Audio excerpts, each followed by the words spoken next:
కాంగ్రెస్ ప్రభుత్వం రైతులను మోసం చేసిందని ఎమ్మెల్సీ కవిత విమర్శించారు. వరంగల్ వేదికగా రాహుల్ గాంధీ రైతు డిక్లరేషన్ సభలో ఇచ్చిన హామీలను విస్మరించిందని వెల్లడించారు.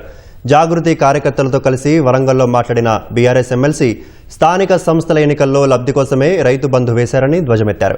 తెలంగాణలోని అన్ని దేవుళ్లపై ఒట్టు వేసిన ముఖ్యమంత్రి 50% రుణమాఫీ చేయలేదని ఆక్షేపించారు. మామునూరు విమానాశ్రయానికి రాణి రుద్రమదేవి పేరు పెట్టాలని డిమాండ్ చేశారు.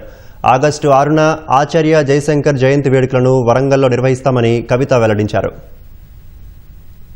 అన్ని పంటలకు మద్దతు ధర ఇస్తామని చెప్పి ఒక్క మాట కానీ, ఒక కమిషన్ కానీ, ఒక కమిటీ కానీ, ఒక అధ్యయన వేదిక కానీ ఏది లేదు. మద్దతు ధర ముచ్చట కంప్లీట్గా మర్చిపోయారు. పక్క రాష్ట్రం ముఖ్యమంత్రి చంద్రబాబు నాయుడేమో పోయిండు ఢిల్లీకి, తన్లాడిండు ఎంతో కొంత మిర్చి రైతులకు లాభం చేయాలని. మన రాష్ట్ర ముఖ్యమంత్రి మాత్రం ఏమీ పట్టనట్టు ఉండిపోయిండు. ఎప్పుడు ఫ్లైట్ మోడ్లోనే ఉంటాడు. హాఫ్ సెంచరీ దాటిపోయింది ఢిల్లీకి పోవట్టి, 50 సార్లకు ఎక్కువైంది. ఈ 50 సార్లలో ఒక్కటంటే ఒక్కసారి కూడా ప్రధానమంత్రి గారిని ఉపాధి హామీ పథకంతో వ్యవసాయాన్ని అనుసంధానం చేయమని ఒక్క ఉత్తరం కూడా ఇప్పటి వరకు ముఖ్యమంత్రి గారు ఇవ్వలేదు. అన్నీ కూడా మోసమేనా అని చెప్పి ముఖ్యమంత్రి గారిని నేను ప్రశ్నిస్తా ఉన్నాను.